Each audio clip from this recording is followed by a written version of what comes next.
నామమునకు మహిమ కలుగును గాక. ప్రభుని మనం స్తుతించుదాం. హల్లెలూయా, హల్లెలూయా.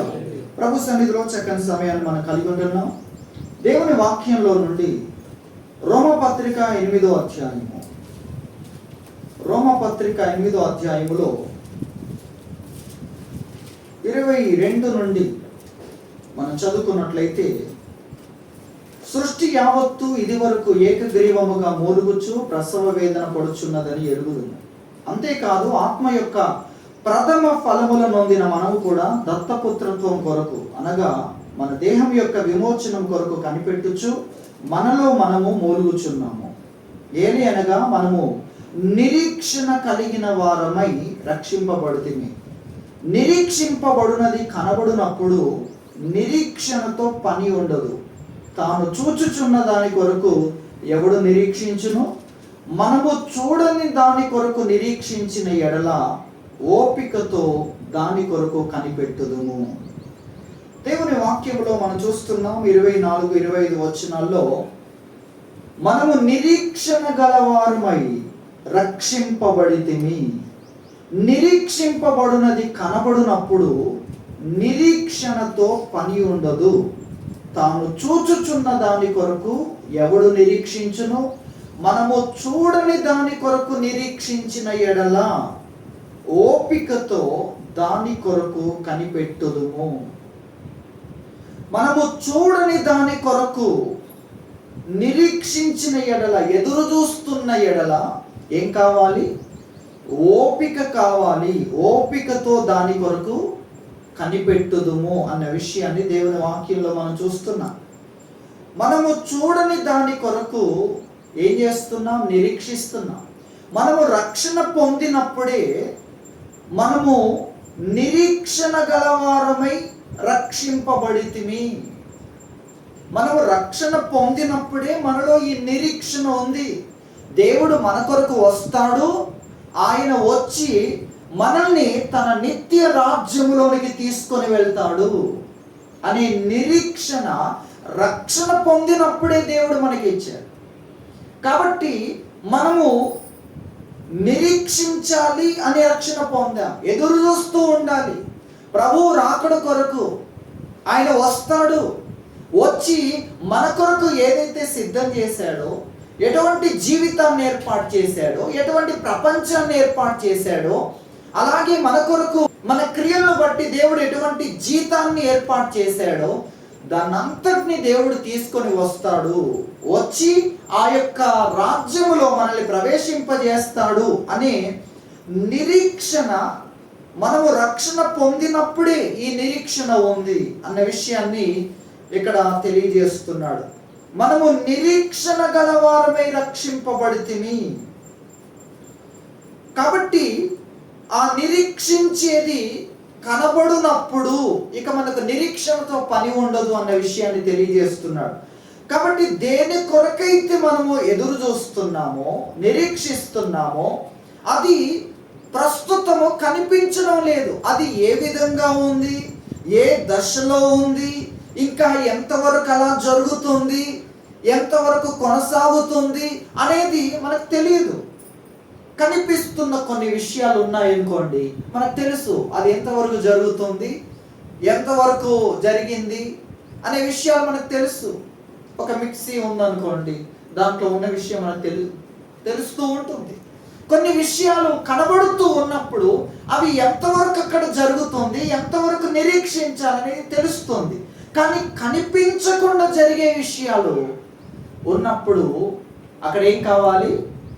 ఆ కార్యాలు జరిగేంత వరకు కూడా మన ఓపికతో ఉండాలి అనే విషయాన్ని ఇక్కడ తెలియజేస్తున్నాడు. కాబట్టి ప్రభు ఇక్కడ మనకు నేర్పిస్తున్న విషయం ఏంటంటే, మనము చూడని దాని కోసము నిరీక్షించిన ఎడల ఏం కావాలి? మనకు ఓపికతో దాని కొరకు కనిపెట్టుకోవాలి అన్న విషయాన్ని వాక్యంలో చెప్తున్నాడు. రోమపత్రిక 8వ అధ్యాయము 25వ వచనములో ఈ మాటను చూస్తున్నాం. మనము చూడని దాని కొరకు నిరీక్షించిన ఎడల ఓపికతో దాని కొరకు కనిపెట్టుదుము. ఈ లోకంలో మనము విత్తడాన్ని గురించి మనం చూస్తాం. ఒక పొలమును ముందుగా రాళ్ళను ఏరివేసి దాని అంతటిని సేద్యానికి సంబంధించిన విధానంలో సిద్ధపరిచి ఆ తర్వాత నేలను దున్నిన తర్వాత విత్తనం వేసి అంతవరకు మానవుడు పనిచేస్తున్నాడు. ఇక ఆ తర్వాత ఏం చేస్తున్నాడంటే ఎదురు చూస్తున్నాడు.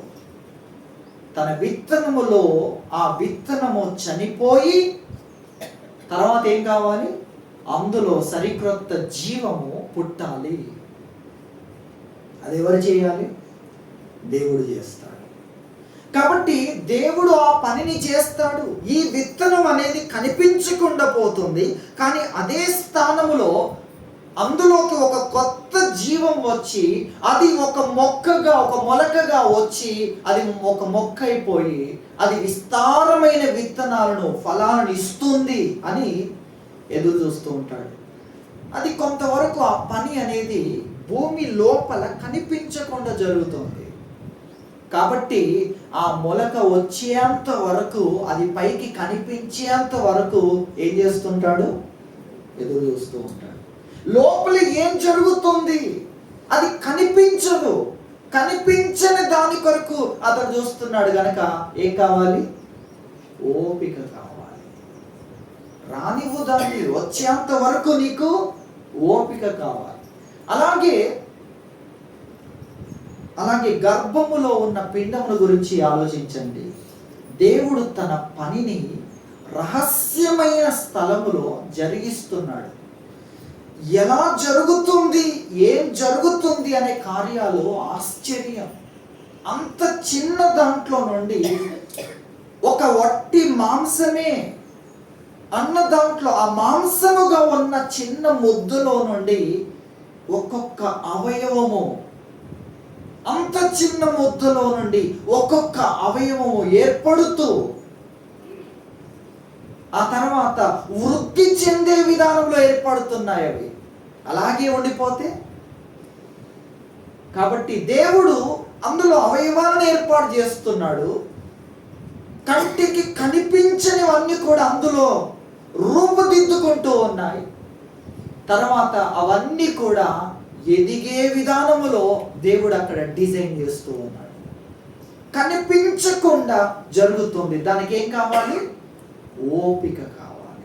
కాబట్టి నువ్వు చూడని దాని కోసం ఎదురు చూస్తున్న ఎడల ఏం కావాలంటున్నాడు? 25వ వచనంలో, మనము చూడని దాని కొరకు నిరీక్షించిన ఎడల ఓపికతో దాని కొరకు కనిపెట్టుదుము.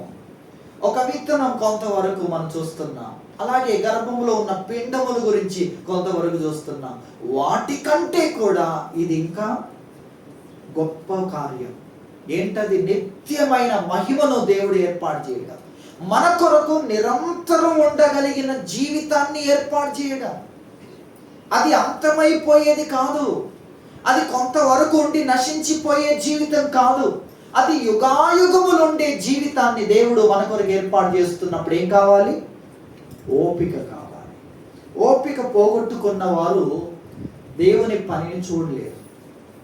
అది మనం గుర్తించాలి. ఎక్కడ తొందరపడుతున్నామో, ఎక్కడ ఓపిక లేని వారుగా ఉంటున్నాం. దేవా, నువ్వు చేసే పని గొప్పది, మీరు చేయండి, మీ చేతిలో కార్యం ఉందంటే నాకు సంతోషం.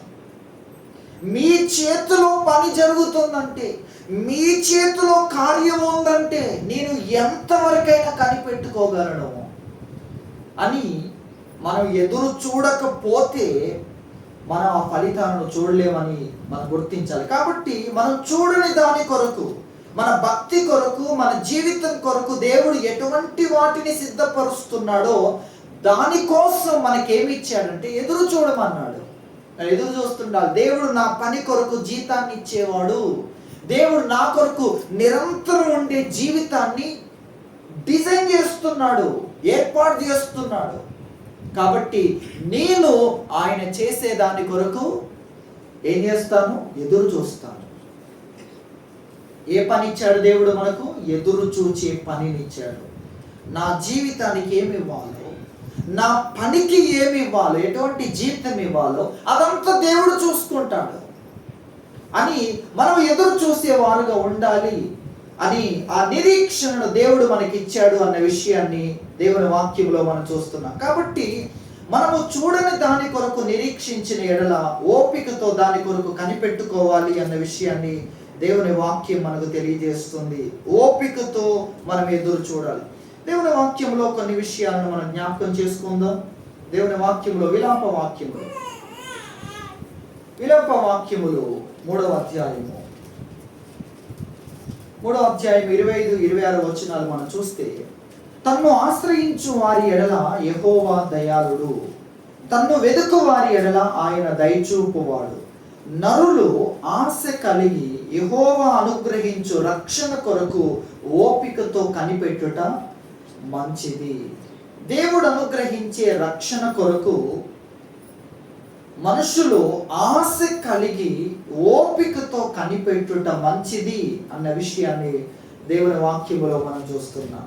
కాబట్టి దేవుని కొరకు ఎదురు చూడాలి. ఆయన రక్షిస్తాడు, ఆయన విడిపిస్తాడు, ఆయన కాపాడుతాడు అని నరులు దేవుని విషయంలో ఆశ కలిగి ఆయన అనుగ్రహించే రక్షణ కొరకు, విడుదల కొరకు ఓపికతో కనిపెట్టుట మంచిది అన్న విషయాన్ని దేవుని వాక్యంలో మనం చూస్తున్నాం. కాబట్టి రక్షణ కొరకు కూడా మన ఓపికతో కనిపెట్టుకోవాలి అన్న విషయాన్ని దేవుని వాక్యములో మనం చూస్తున్నాం. అలాగే దేవుని వాక్యములో మనం చూస్తే దేవుడు చేసిన వాగ్దానముల కొరకు కూడా, దేవుడు వాగ్దానములు చేసేవాడై ఉన్నాడు. భవిష్యత్తు కొరకు మనం ఎంతో ఓపికతో ఎదురు చూడాలని, నిరీక్షణతో ఉండాలని దేవుడు కొన్ని విషయాలు ముందుగానే బయలుపరిచేవాడై ఉన్నాడు. కాబట్టి దేవుడు చేసిన వాగ్దానముల కొరకు కూడా మన ఓపికతో ఎదురు చూడాలని దేవుని వాక్యం తెలియజేస్తుంది. దేవుని వాక్యంలో హెబ్రీ పత్రిక 6వ అధ్యాయం 11-12 వచనాలు మనం చూస్తే, మీరు మందులు కాక విశ్వాసం చేతను ఓర్పు చేతను వాగ్దానములను స్వతంత్రించుకొని వారిని పోలి నడుచుకున్నట్లుగా మీలో ప్రతి వాడును మీ నిరీక్షణ పరిపూర్ణమగు నిమిత్తము మీరు ఇదివరకు కనపరిచిన ఆసక్తిని తుదమట్టుకు కనపరచవలనని అపేక్షించుచున్నాము. ఇక్కడ వాక్యంలో చెప్తున్నాడు, విశ్వాసము చేతను ఓర్పు చేతను వాగ్దానములను మీరు స్వతంత్రించుకోవాలి. అలా స్వతంత్రించుకున్న వారిని పోలి మీరు నడుచుకోవాలి. వాగ్దానాలు ఎలా స్వతంత్రించుకోవాలి? మీరు మందులు కాకూడదు. మీ యొక్క నిరీక్షణ మీరు వదిలిపెట్టకూడదు. మీ నిరీక్షణలో మీకు ఏం కావాలి? ఓర్పు కావాలి. దేవుడు వాగ్దానం చేశాడు, ఎప్పుడు జరిగిస్తాడని తొందరపడకూడదు. ఎందుకంటే ఎప్పుడు జరిగించాలో ఆయనకు తెలుసు, ఎప్పుడు జరిగించాలో దేవునికి తెలుసు. కాబట్టి వాక్యం మనకేం తెలియజేస్తుందంటే, ఓపికతో నువ్వు ఎదురు చూడాలి. ఓపిక లేకపోతే నీవు ఆ కార్యాన్ని పొందలేవు అనే విషయాన్ని మనం తెలుసుకోవాలి. ఓపికతో ఎదురు చూడాలి. దేవుడు వాగ్దానం చేసిన విషయాల్లో, దేవుడు మనకు వాగ్దానం చేస్తాను ఈ విధంగా ఉన్నట్లయితే, ఇదిగో భవిష్యత్తులో నీ కొరకు ఇటువంటి కార్యాలు చేస్తాను, ఇటువంటి విషయాలను నీకు అనుగ్రహిస్తానని దేవుడు వాగ్దానం చేస్తాడు. ఆయన వాగ్దానం చేసిన దాన్ని మనము ఓర్పుగా ఉండుట ద్వారా మనం స్వతంత్రించుకోగలం. ఓర్పు లేకపోతే దేవుడు ఏం చెయ్యాలనుకుంటున్నాడో, దేన్ని ఇవ్వాలనుకుంటున్నాడో దానిని మనం చూడలేము. చూడాలంటే ఏం కావాలి? ఓర్పు కావాలి. కాబట్టి వాగ్దానములు పొందిన విషయంలో కూడా మనము ఆ వాగ్దానములు స్వతంత్రించుకోవాలంటే మనకేం కావాలి? ఓర్పు కావాలి అన్న విషయాన్ని మనం గుర్తించాలి. ఓర్పు కావాలి. ఎందుకంటే దేవుడు తన మహిమైశ్వర్యము చొప్పున కార్యం చేయాలనుకుంటున్నాడు. దేవుడు చేసే కార్యాలు ఇక్కడ మనం గుర్తించాలి, 2 విభాగాలుగా కనబడుతూ ఉన్నాయి. 2 విభాగాల్లో, ఒకటి అవిశ్వాసుల కొరకు, రెండవది విశ్వాసుల కొరకు. అవిశ్వాసుల కొరకు ఈ లోకం వరకే ఆయన కార్యాలు చేస్తాడు. వాడుకొనుట చేత నశించిపోతుంది అంతే. వారు జీవించారు, బ్రతికారు, తిన్నారు, త్రాగారు, ధరించారు, అనుభవించారు, అయిపోయింది. ఈ జీవితం వరకే అది, ఈ శరీరం ఉన్నంత వరకే అయిపోతుంది అది. కానీ విశ్వాసుల కొరకు, తన మీద ఆధారపడే వారి కోసం దేవుడు చేసేది అది నిరంతరం ఉండేది, ఆగిపోయేది కాదు, ముగిసిపోయేది కాదు. క్షయమైపోయే వాటిని కాదు, ఒక సమయము తర్వాత అర్థం లేకుండా పోయే వాటిని కాదు దేవుడు ఇవ్వాలనుకునేది. విశ్వసించే వారి కొరకు నిరంతరం ఉండే వాటిని ఇవ్వాలనుకుంటున్నాడు. ఆయన ఇచ్చేది శరీరం ఉన్నంత వరకు మాత్రమే నీకు మేలుకరంగా ఉండడం కాదు, నీ ఆత్మకు కూడా మేలుకరంగా ఉండాలి, నీ భక్తి జీవితానికి కూడా మేలుకరంగా ఉండాలి, నీవు ఎదురు చూస్తున్న నిత్యత్వానికి కూడా అది మేలుకరంగా ఉండాలి అని ఆలోచిస్తున్నాడు దేవుడు. కాబట్టి దేవుడు ఏదో మనం అనుకున్నట్లుగా కార్యాలు చేయాలని కాదు. కాబట్టి దేవుని కొరకు నిజంగా చివరి వరకు ఓపికతో ఎదురు చూసే వారి కొరకు ఆయన చేసే కార్యాలు చాలా ఆశ్చర్యం. దేవుని వాక్యంలో ఆ విధంగా ఎదురు చూసిన వారిని గురించి మనం చూస్తే అబ్రహామును మనం చూస్తాం. అబ్రహామును గురించి మనం చూస్తే ఇక్కడే హెబ్రీ పత్రిక 6వ అధ్యాయంలో, హెబ్రీ పత్రిక 6వ అధ్యాయం 15వ వచనంలో చూస్తే, ఆ మాట నమ్మి అతడు ఓర్పుతో సహించి ఆ వాగ్దాన ఫలము పొందెను అనే విషయాన్ని మనం చూస్తున్నాం. దేవుడు అబ్రహాంతో చెప్పాడు, నీకు కుమారుని ఇస్తానని చెప్పాడు. మనం ఆదికాండం 15వ అధ్యాయం 6వ వచనంలో చూస్తాం. అతడు ఆ మాటను నమ్మి అతడు దేవుని కొరకు ఎదురు చూశాడు. ఆ నమ్మకాన్ని అతనికి నీతిగా దేవుడు ఎంచాడు అన్న విషయాన్ని మనం చూస్తాం. నమ్మి ఎదురు చూస్తూ ఉన్నాడు. ఇక ఎదురు చూస్తూ ఉంటే దేవుడు,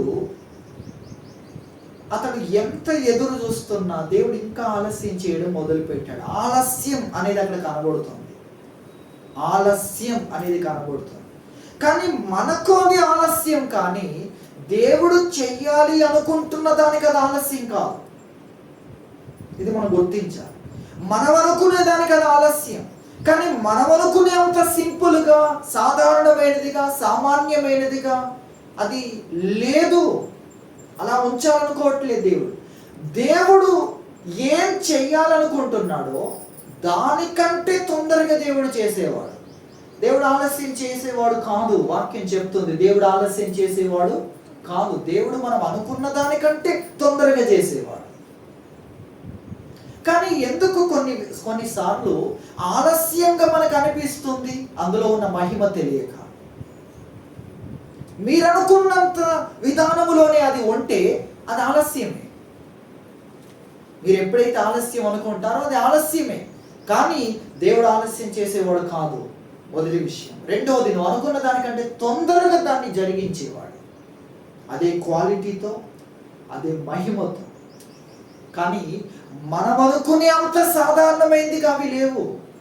ఇది మనం గుర్తించాలి. సరే, అబ్రహాము దేవుని కొరకు ఎదురు చూస్తున్నాడు. ఎదురు చూస్తూ ఉండగా అతనికి 5 సంవత్సరాలైనా దేవుడు కార్యం చేయలేదు. తర్వాత 10 సంవత్సరాలైనా దేవుడు కార్యం చేయలేదు. అతని వయసు ఏమో 75 సంవత్సరాలు. 15 సంవత్సరాలు కూడా కార్యం చేయలేదు. 20 సంవత్సరాలు కూడా కార్యం చేయలేదు. అప్పటి పరిస్థితి ఏంటి? అప్పుడు మృతతుల్యుడయ్యే పరిస్థితి వచ్చింది. ఒకవేళ అనుకోవచ్చు, మృతతుల్యుడిని కాకముందే దేవుడు వచ్చి ఆ కొన ఊపిరి ఉండగానే మనం ప్రార్థన చేస్తున్నాం అనుకోండి, వ్యక్తి జీవితంలో క్షీణించిపోతున్నా మనము చివరి వరకు ఎదురు చూస్తాం. చివరికి ఏంటి? ఊపిరి పోయే లోపలే దేవుడు వచ్చి కార్యం చేస్తాడు. కానీ అక్కడ అలా చేయలేదు. ఎందుకు చేయలేదు అంటే అతని విశ్వాసం కారణం. ఎందుకు చేయలేదు? అతని విశ్వాసం చాలా లోతైనది. అతని విశ్వాసం ఏంటంటే దేవుణ్ణి నమ్మడమే. అతని విశ్వాసం యొక్క లోతు ఎంత అంటే దేవుని శక్తికి ఎంత లోతుందో అంత లోతు. నీకు అర్థమవుతుంది? మన విశ్వాసం లోతు ఎంత? మన విశ్వాసం లోతు ఎంత అంటే అది మన విశ్వాసం. ఇంతవరకైతే నేను నమ్మగలను, ఇంతవరకైతే నేను నమ్మగలను. దేవుణ్ణి నమ్మడానికి నీ శక్తిని ఉపయోగించుకుంటున్నావు. కానీ అబ్రహాము దేవుణ్ణి నమ్మడానికి ఎవరి శక్తిని తీసుకున్నాడు? దేవుని శక్తిని తీసుకున్నాడు. మనము నమ్మడానికి మనం మన శక్తిని తీసుకుంటాం, మన ఓపికను తీసుకుంటాం. కానీ అబ్రహాము ఆ విధంగా లేడు. ఆయన, నేను ఎవరిని నమ్ముతున్నానంటే నేను దేవుణ్ణి నమ్ముతున్నాను. దేవుణ్ణి నమ్ముతున్నప్పుడు ఆయన ఎంత శక్తి గలవాడో దాన్ని నేను నమ్మాలి. ఆయన ఎప్పుడు చేయగలడో, ఏ విధంగా చేయగలడో దాన్ని నేను నమ్మాలి. కాబట్టి అతని నమ్మకం అనేది తన మీద ఆధారపడి లేదు, దేవుని శక్తి మీద ఆధారపడి ఉంది. కాబట్టి అతను ఎలా నమ్ముతున్నాడంటే దేన్నైనా నమ్మగలుగుతున్నాడు. మనుషులు ఇది అసలే జరగదు అన్నదాన్ని కూడా అతను నమ్మగలుగుతున్నాడు, ఎందుకంటే ఆయన చేయగలడు కదా. చూసారు అతని విశ్వాసము దేవుని శక్తిని ఆధారం చేసుకుంటుంది. మన విశ్వాసం దేన్ని ఆధారం చేసుకుంటుంది? మనం ఎంతవరకు నమ్ముతాం? మనుషుల కష్టం అని అన్నప్పుడు అప్పుడు మనం కలవరపడుతూ ఉన్నాం. ఎందుకు? వారి మాటలను మనం ఆధారం చేసుకుంటున్నాం. కానీ అబ్రహాము విశ్వాసము నిజంగా ఆశ్చర్యం, ఎంత లోతైనదో. అతడు మృతతుల్యం అయ్యేంత వరకు కూడా అతడు చింతించలేదు. మృతతుల్యమయ్యే పరిస్థితి వచ్చినప్పుడు ఆలోచించడం మొదలుపెట్టాడు. అప్పుడు రెండు రకాలుగా శరీర ప్రకారముగా తన మనసు మాట్లాడుతుంది, ఆత్మీయముగా ఇద్దరు వ్యక్తులు ఫైట్ చేస్తున్నారు. ఒకటి శరీరము, రెండోది ఆత్మ. తనలో నుండి ఇద్దరు వ్యక్తులు వెళ్ళి ఫైట్ చేస్తున్నారు. అప్పుడు అతను నేను ఆత్మకే నా ఓటు వేస్తాను అని చెప్పడాన్ని దేవుని వాక్యంలో మనం చూస్తాం. అవిశ్వాసానికి నేను అవకాశం ఇవ్వను. దేవుణ్ణి సందేహించడానికి, దేవుని మాటను అనుమానించడానికి నేను అవకాశాన్ని ఇవ్వను.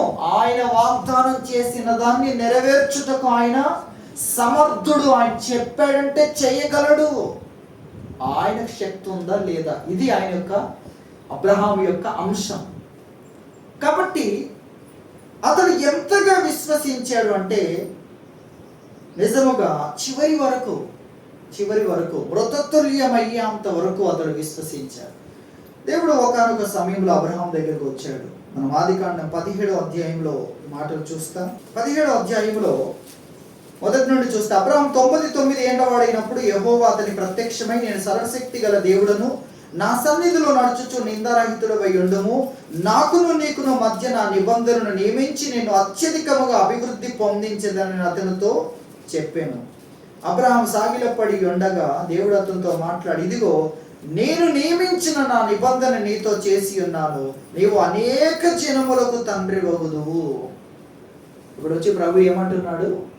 నీవు అనేక జనములకు తండ్రివి అవుతావు. చూసారా? అంతగా విశ్వసించిన అబ్రహాము యొద్దకు వచ్చి, ఇదిగో నీవు కుమారుడి కొరకు ఎంతో ఎదురు చూసావు, రేపటికి ఈ కాలమున మరలా నేను వచ్చినప్పుడు, అనగా సంవత్సరం తర్వాత నేను వస్తాను, అప్పటికి నీ చేతిలో కుమారుడు ఉంటాడు అనేది చెప్పాలి కదా. ఆ మాట కాకుండా దేవుడు ఏం చెప్తున్నాడంటే, నీవు అనేక జనములకు తండ్రి వగుదువు, మరియు ఇక మీదట నీ పేరు అబ్రాము అనబడదు, నిన్ను అనేక జనములకు తండ్రినిగా నియమించి తిని గనుక నీ పేరు అబ్రహాము. దేవుడు ఏం పేరు పెడుతున్నాడు? అనేక జనములకు తండ్రి అనే పేరు పెడుతున్నాడు. అంతగా విశ్వసించిన అబ్రహాము జీవితంలో దేవుడు ఎంతటి కార్యం చేశాడంటే అనేక జనములకు తండ్రిగా చేశాడు. ఒక కుమారుణ్ణి కలిగి ఉండడం కాదు, లేక ఒక పట్టణానికి సంబంధించిన ఆ ప్రజల్ని తన వారుగా కలిగి ఉండడం కాదు, జనము అనగా ఒక దేశం, అనేక జనములకు నీవు తండ్రిగా ఉంటావు. జనములే, దేశములే నీలో నుండి బయటికి వస్తాయి. నీ విశ్వాసములో నుండి జనములను కనగలిగిన విశ్వాసాన్ని నువ్వు కలిగి ఉన్నావు. అతని విశ్వాసానికి, అతని ఎదురు చూపుకు దేవుడు ఎంతటి ప్రతిఫలం ఇచ్చాడో, అసలు కనిపించకుండా దేవుడు ఏం చేస్తున్నాడో, ఆ కనిపించని దగ్గర దేవుడు చేసే పని ఏంటో ఎంత ఆశ్చర్యం మీరు ఆలోచించండి. ఆయన వచ్చి చెప్తే తప్ప తెలియలేదు. అనేక జనములకు నీవు తండ్రిగా ఉంటావు. జనములే మా తండ్రి అబ్రహాం అని చెప్పుకుంటారు. అలాగే విశ్వాసులకు కూడా తండ్రి అయ్యాడు. మనం అనుకున్న దానికంటే త్వరగానే దేవుడు కార్యాలు చేస్తాడు. అయితే కొన్నిసార్లు ఆలస్యం అవుతుంది అనుకుంటే మనం అనుకున్నంత సాధారణంగా అది లేదు. దాని మహిమ వేరు. దాని భూ సంబంధమైన వాటితో నువ్వు పోలుస్తున్నావు కాబట్టి ఆలస్యం అంటున్నావు. కానీ భూ సంబంధమైనది కాదు, నశించేది కాదు. దానికి నశించని మహిమ ఉంది. నశించని ఆశీర్వాదంగా దేవుడు దాన్ని నీకు ఇవ్వాలనుకుంటున్నాడు. అది మనం గమనించాలి. కాబట్టి అవి ఆలస్యం జరుగుతున్నాయని దేవుని వాక్యము మనకు తెలియజేస్తుంది. అలాగే దేవుని వాక్యంలో హెబ్రీ పత్రిక 12వ అధ్యాయము, హెబ్రీ పత్రిక 12వ అధ్యాయము 2వ వచనంలో మనం చూస్తే, మనము కూడా ప్రతి భారమును సులువుగా చిక్కులబెట్టు పాపమును విడిచిపెట్టి విశ్వాసమునకు కర్తయు దాన్ని కొనసాగించువాడునైన యేసు వైపు చూచుచు మన ఎదుట ఉంచబడిన పందెములో ఓపికతో పరిగెత్తుదము. ఓపికతో పరిగెత్తాలి. ఎక్కడ? మన ఎదుట ఉంచబడిన పందెములో. మన ఎదుట ఒక పందెం ఉంది. మన ఎదుట ఒక ఆత్మీయ జీవితం ఉంది. సిలువనెత్తుకొని యేసుక్రీస్తును వెంబడిస్తున్న అనుదిన జీవితం మన ముందు ఉంది.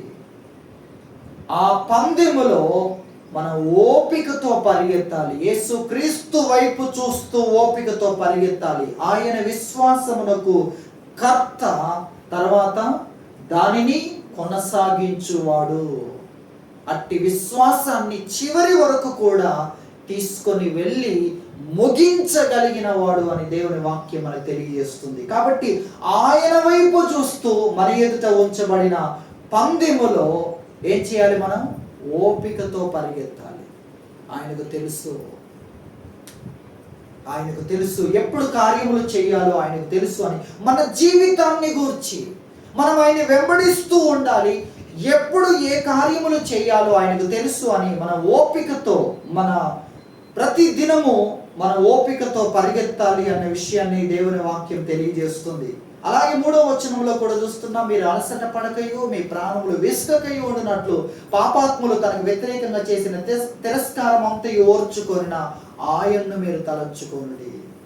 మనం అలసిపోకూడదు అంటే, మన ప్రాణములు విసకూడదు అంటే మనము ప్రభువుని జ్ఞాపకం చేసుకోవాలి. ఆయన ఎంతగా ఓర్చుకున్నాడు. తన ఎదుట ఉంచబడిన ఆనందం కొరకు అవమానాన్ని నిర్లక్ష్య పెట్టాడు, సిలువను సహించాడు. కాబట్టే దేవుని సింహాసనం యొక్క కుడి పార్శ్వమున ఆయన ఆసీనుడై ఉన్నాడు. కాబట్టి దేవుడు మన కొరకు ఏ జీవితాన్ని ఏర్పాటు చేశాడో ఆ జీవితాన్ని చేరుకోవాలి అంటే మనకేం కావాలి? ఓపిక కావాలి అన్న విషయాన్ని దేవుడు మనకు తెలియజేస్తున్నాడు. కాబట్టి ఓపికతో, మనం చూడని దాని కొరకు నిరీక్షించిన ఎడల ఓపికతో దాని కొరకు కనిపెట్టుకోవాలి. మన కష్టాల్లో ఉన్నప్పుడు రక్షించబోట కొరకు ఓపికతో కనిపెట్టుకోవలసిన వారమై ఉంటున్నాం. వాగ్దానములు పొందినప్పుడు కూడా మనకు ఓపిక కావాలి. అలాగే మన ఎదుట, మన ముందున్న పరుగు పందెములో కూడా మనకు ఓపిక కావాలి అనే విషయాన్ని దేవుని వాక్యం మనకు తెలియజేస్తుంది. అలాగే యాకోబు పత్రిక 1వ అధ్యాయము మనము 3వ వచనం నుండి చూస్తే, లేక 2 నుండి, నా సహోదరులారా మీ విశ్వాసము కలుగు పరీక్ష ఓర్పును పుట్టించునని ఎరిగి మీరు నానా విధములైన శోధనలో పడినప్పుడు అది మహా ఆనందం అని ఎంచుకొనుడి. మీరు సంపూర్ణులను అనునాంగులను ఏ విషయంలోనైనా నువ్వు కొదవలేని వారిని ఎండునట్లు ఓర్పు తన క్రియను కొనసాగింపనీయుడి. నానా విధములైన శోధనలో పడినప్పుడు మీరేమని ఎంచుకోవాలి? అది మహా ఆనందమును ఎంచుకోవాలి. ఎందుకంటే ఆ ఓర్పు శ్రమలో మీ విశ్వాసానికి కలుగు పరీక్ష మీకేం పుట్టిస్తుంది? ఓర్పు పుట్టిస్తుంది.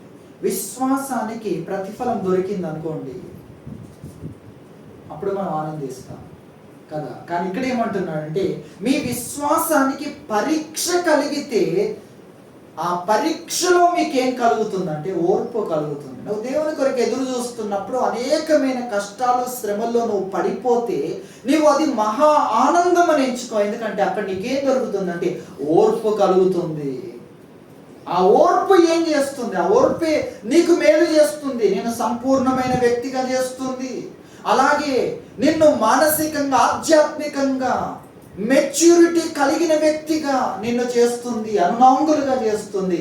అలాగే ఏ విషయంలోనైనా కొదువలేని వారుగా, ఏ విషయంలో కూడా లోపము లేని వ్యక్తిగా, సంపూర్ణమైన వ్యక్తిగా, ఏ విషయంలో కొదువలేదు. లేకపోతే మంచివాడే కానీ, భక్తిపరుడే కానీ, మంచిదే కానీ అని లోపాలు చెప్పాల్సి వస్తుంది. ఏం చెప్పాల్సి వస్తుంది?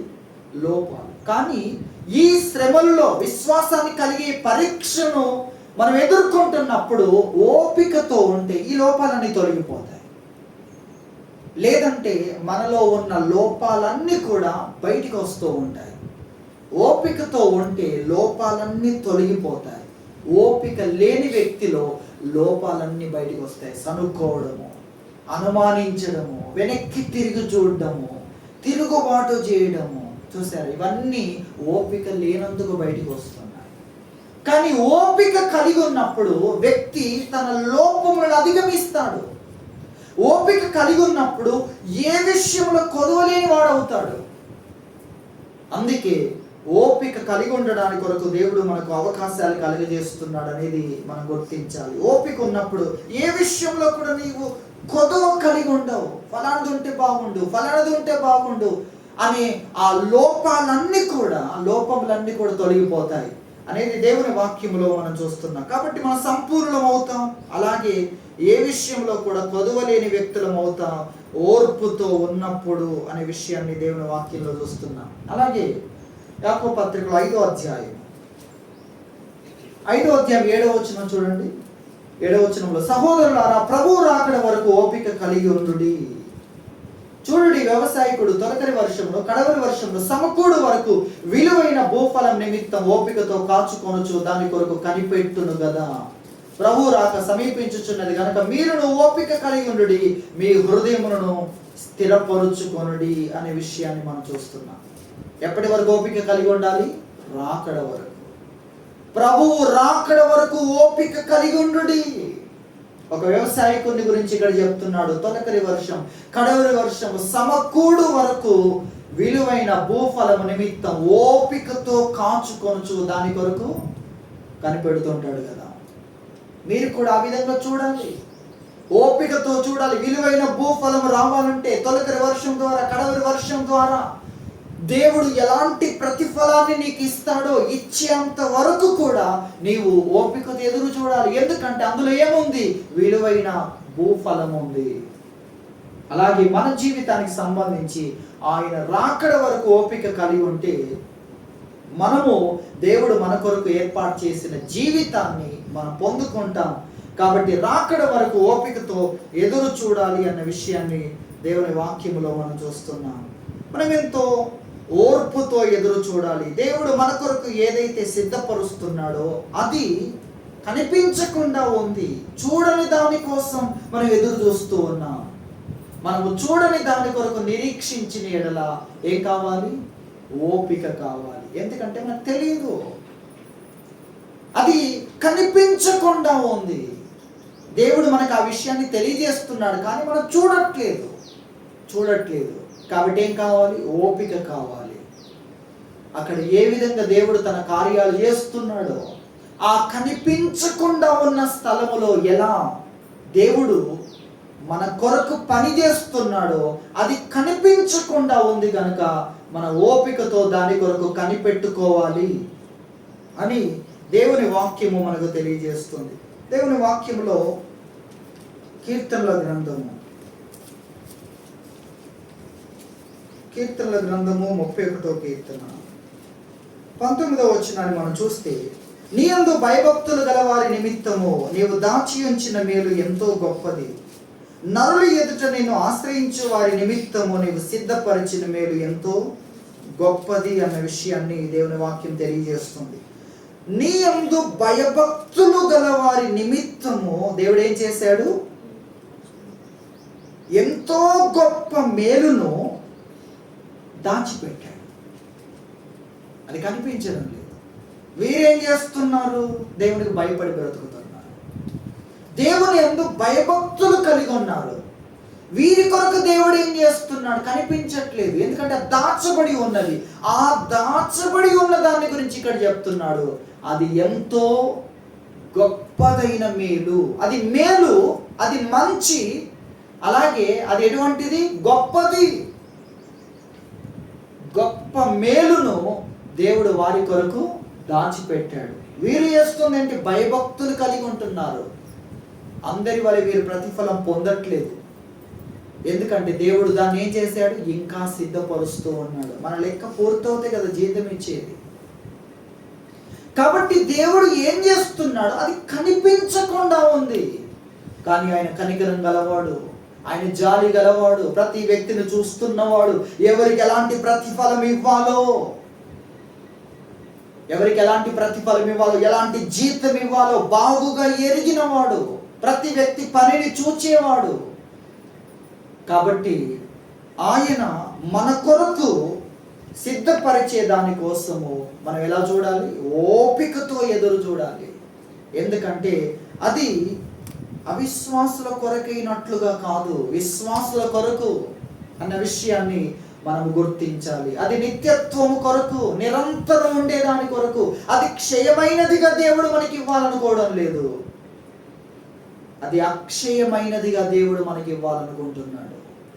కొన్నిసార్లు భౌతికమైన విషయాల కొరకే కావచ్చు, కానీ వాటి కోసము మనం దేవుని మీద ఆధారపడుతున్నాం. ఏం చేస్తున్నాం, మనం దేవుణ్ణి నమ్ముతున్నాం, దేవుని మీద ఆధారపడుతున్నాం. అబ్రహాము దేవుణ్ణి నమ్మాను, దేని కొరకైనా. దేనికోసం నమ్మాడు, దేని కొరకు అనేది కాదు, దేవుణ్ణి నమ్మాడు అతను. ఆ నమ్మకాన్ని దేవుడు ఏ విధంగా తీసుకున్నాడు, ఇది నీ యొక్క నీతి, అంటే దేవుని ముందు నిలబడే ఒక స్టేటస్ అన్నమాట. దేవుని వాక్యములో యాయీరు అనే వ్యక్తిని గురించి మనం చూస్తే, యాయీరు అనే వ్యక్తి తన కుమార్తె చావు బ్రతుకుల మధ్యలో ఉన్నప్పుడు ప్రభు దగ్గరకు వచ్చాడు. ప్రభు, నా కుమార్తె పరిస్థితి ఏ విధంగా ఉంది, మీరు వెంటనే వచ్చి బాగు చేయాలంటే, ప్రభు నేను వచ్చి బాగు చేస్తాను అని చెప్పాడు. ప్రభు చెప్పాడు. ఇక ఆయన వస్తూ ఉండగానే కొంత ఆలస్యం జరిగింది, ఎందుకంటే ఆయన జనసమూహములతో వెళ్తున్నాడు. అంత మాత్రమే కాదు, ఒకవేళ ఆ ప్రయాణం కూడా కొంచెం దూరమే, అది కూడా మనం గుర్తించాలి. అయితే మధ్యలోకి వెళ్ళేసరికి ఇంటి నుండి మనుషులు వచ్చేసారు. మధ్యలోకి వెళ్ళేసరికి ఇంటి నుండి మనుషులు వచ్చి ఏం చెప్పారు, ఈ కుమార్తె చనిపోయింది. ఇక బోధకుడు ఆయన ఎందుకు ఇబ్బంది పెట్టడం, ఆయన తన ప్రార్థనలు ఆయన ఇతరులకు చేస్తూ వెళ్ళిపోతాడు. ఎందుకంటే ఆయన బోధకునిగా మాత్రమే, ప్రార్థించే వ్యక్తిగా మాత్రమే చూస్తున్నారు. ఆయన దేవుడు, ఆయన ప్రార్థించేవాడు కాదు, ప్రార్థన వినేవాడు అన్న సంగతి వారికి తెలియదు. కాబట్టి వారు ఇంటి నుండి వచ్చి పరిస్థితి ఇది కాబట్టి బోధకుని తన పని చేసుకొనివ్వు, మనం వెళ్ళి మన పనుల్లో ఉందాం అని అన్నప్పుడు ప్రభు చెప్తున్నాడు, భయపడకు, అలాగే నమ్మిక మాత్రం ఉంచు, దాన్ని ఉండనివ్వు. నన్ను నమ్ముతున్న నమ్మకాన్ని నువ్వు పారవేసుకోకు, నా మీద ఆధారపడుతున్న ఆ స్థితిని నువ్వు వదిలేయకు. ఆ నమ్మకాన్ని, నన్ను నమ్మే ఆ స్థితిని ఎంత జరిగినా కూడా అదే నమ్మకములో ఉండు అన్న విషయం ప్రభు చెప్పాడు. కాబట్టి అలా చెప్పి ఆ ఇంటికి వెళ్ళి ఏం చేశాడు, ఆ కుమార్తెను బాగు చేశాడు. దానికి ముందు చెప్పాడు, ఈమె చనిపోలేదు అన్న విషయాన్ని చెప్పాడు. ఎందుకంటే ఆయన ఏది డీల్ చేస్తాడో అక్కడ మరణం ఉండదు. మనల్ని ఎందుకు విశ్వసించమంటున్నాడు, విశ్వసించు వాడికి నిత్య జీవాన్ని వరంగా ఇస్తున్నాడు దేవుడు. విశ్వసించువాడే నిత్య జీవం గలవాడు. ఎవరైతే ఆయన నమ్ముతున్నారో వారికి దేవుడు నిత్య జీవాన్ని, నిరంతర జీవాన్ని ఇస్తున్నాడు. అది మనం గ్రహించాలి. కాబట్టి ఏమి జరిగినా కూడా ప్రభు వాటన్నిటిని కూడా సరిచేశాడు, చెయ్యగలడు. నువ్వు ఆయన్ని నమ్ముతున్నంత వరకు ఏ ఆలస్యము ద్వారా ఎన్ని నష్టాలు జరిగినా, ఎటువంటి పరిస్థితులు ఏర్పడినా వాటన్నిటిని సరిచేయగలడు. అబ్రహాం దేవుడు నమ్ముతున్నాడు. నమ్ముతూ ఉండగా మధ్యలో ఆయన బలం తగ్గిపోతూ వస్తుంది. ఆ తర్వాత మృతతుల్యుడయ్యాడు. వాటన్నిటిని దేవుడు సరిచేశాడు. అది వాక్యంలో మనం చూస్తాం. కాబట్టి యాయూరు దేవుని నమ్మినప్పుడు సమస్యలు వచ్చే, తన కుమార్తె చనిపోయింది, అయినప్పటికీ వెళ్ళి ప్రభు ఏం చేశాడు, బ్రతికించాడు అన్న విషయాన్ని దేవుని వాక్యంలో మనం చూస్తున్నాం. అలాగే లాజరు సందర్భాన్ని కూడా మీరు జ్ఞాపకం చేసుకుంటే, ప్రభు దగ్గరికి వర్తమానం పంపించారు, నువ్వు ప్రేమించే లాజరు రోగి అయి ఉన్నాడు అని మనుషుల్ని పంపించి ఆయనకి చెప్పారు. చెప్పిన తర్వాత ఆయన రాలేదు. ఈ లోపల రోగం ముదిరిపోయింది. రోగం తన పనిని తాను చేసింది. లాజరు చనిపోయాడు.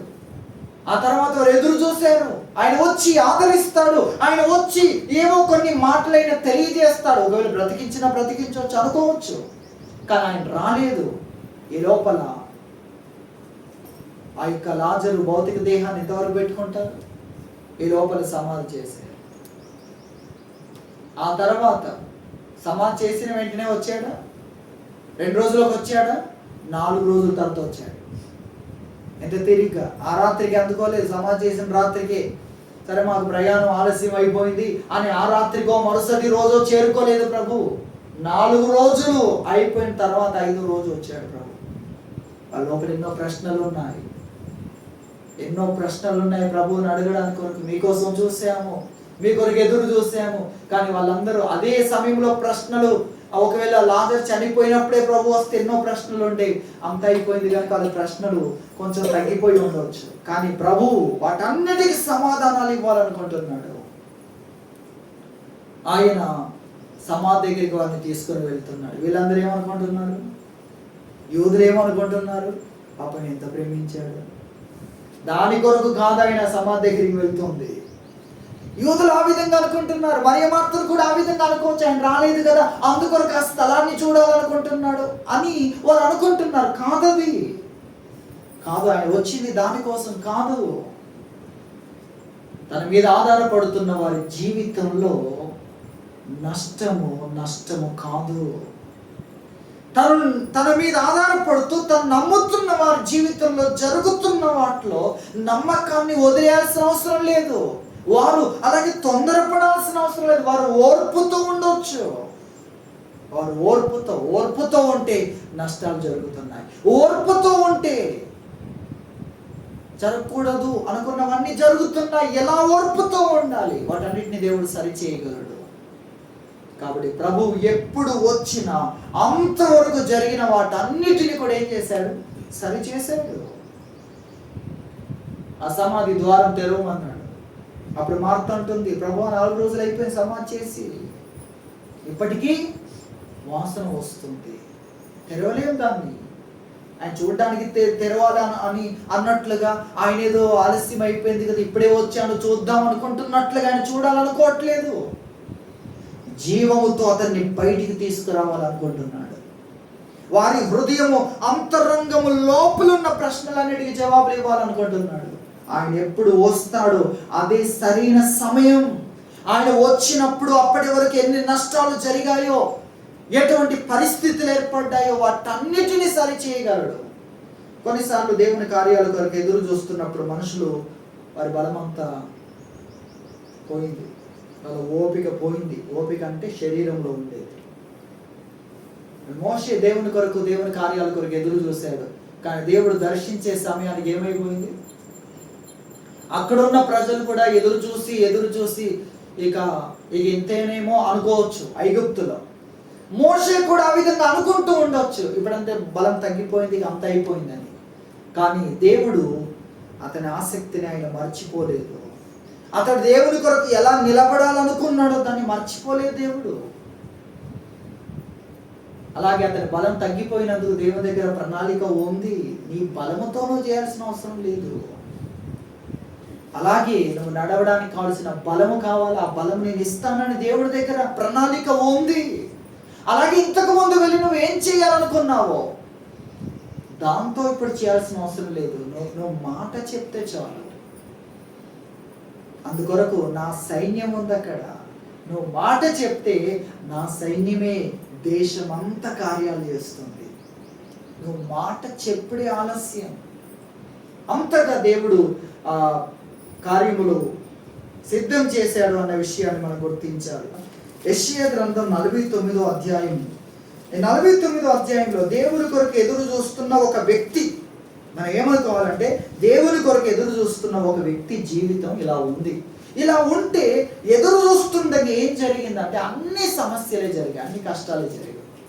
కానీ దేవుని కొరకు ఎదురు చూస్తున్న వారి జీవితం ఎలా ఉంటుంది అని చూస్తే అన్ని శ్రమలు కష్టాలే కలుగుతున్నాయి. కానీ దేవుడు ఏం చేస్తున్నాడు అనేది మాత్రం ఎవరికి తెలియదు. ఎందుకంటే అది కనిపించకుండా చేస్తున్నాడు, దాచిపెట్టి చేస్తున్నాడు.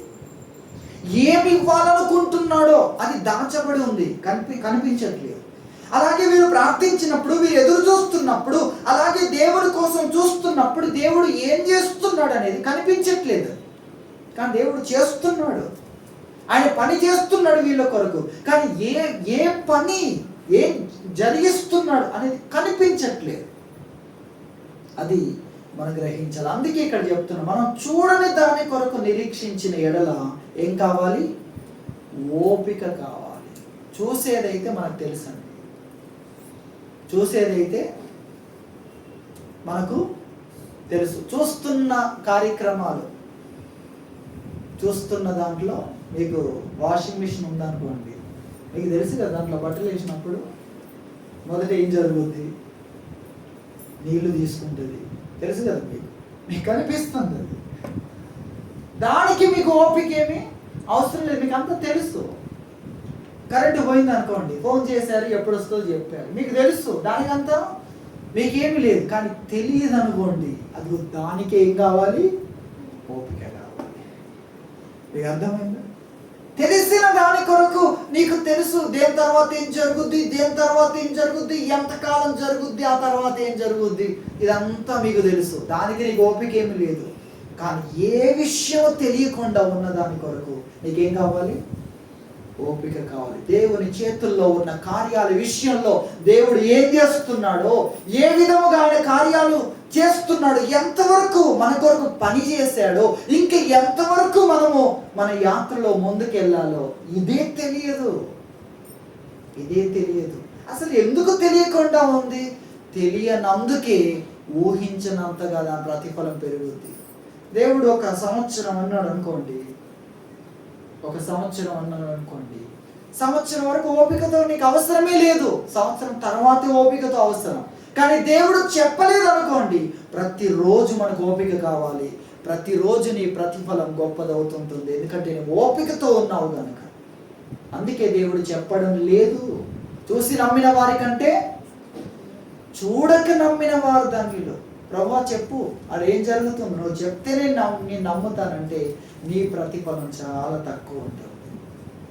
కానీ అదే చూడకుండా నేను నమ్ముతున్నాను, దేవుడు నా కొరకు పని చేస్తున్నాడు, నేను ఓపిక కలిగి ఉంటే ఆయన నా కొరకు గొప్ప కార్యాలు చేస్తాడు, ఆయన చేసే మేలు ఎంతో గొప్పది నేను నమ్ముతున్నాను అని నువ్వు ఎదురు చూస్తూ ఉంటే నీ ప్రతిఫలం ఎంతో గొప్పది అన్న విషయాన్ని దేవుడు తన వాక్యం ద్వారా మనకు తెలియజేస్తున్నాడు. కాబట్టి మనము ఎంతో ఓపికతో ఎదురు చూడాలి. ఎందుకంటే